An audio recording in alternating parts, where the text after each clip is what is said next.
Assalamu alaikum. Peace to you all. My name is Saba Ahmed. I'm a law student at American University.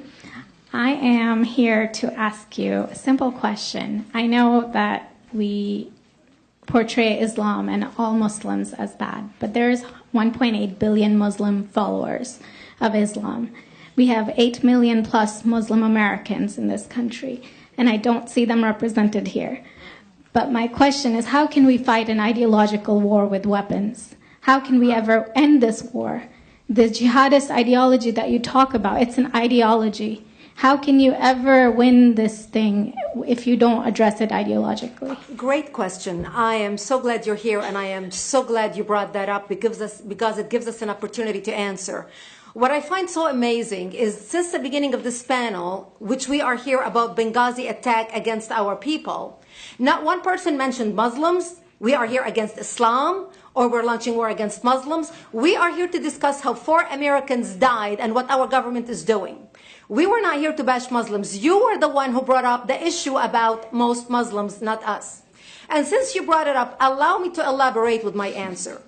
There are 1.2 billion Muslims in the world today. Of course, not all of them are radicals. The majority of them are peaceful people.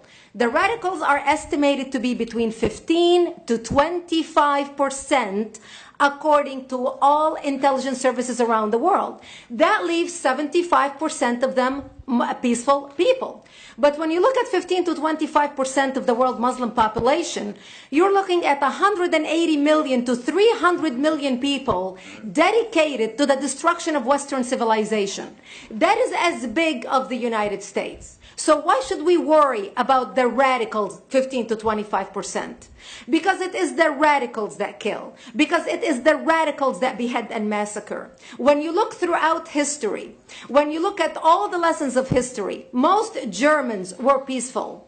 Yet the Nazis drove the agenda. And as a result, 60 million people died. Almost 14 million in concentration camps. 6 million were Jews. The peaceful majority were irrelevant.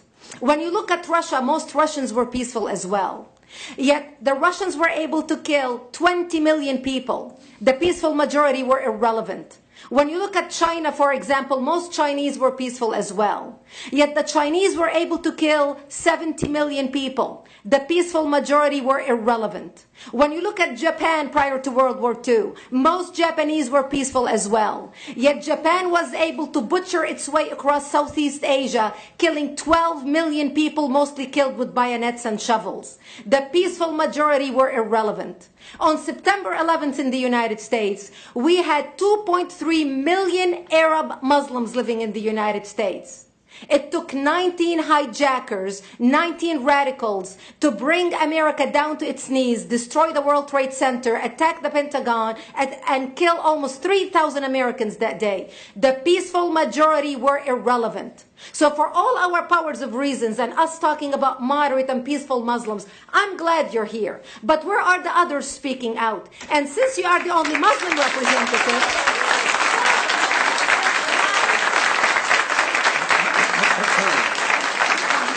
save the applause till the end.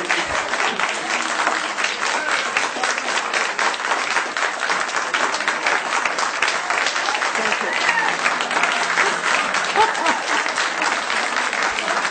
Thank you. And since you're the only Muslim representative in here, you took the limelight instead of speaking about why our government, and I assume, are you an American? You're an American citizen. So as an American citizen, you sat in this room and instead of standing up and saying a question or asking something about our 4 Americans that died and what our government is doing to correct the problem, you stood there to make a point about peaceful, moderate Muslims. I wish you brought 10 with you to question about how we can hold our government responsible. It is time we take political correctness and throw it in the garbage where it belongs and start calling it fair.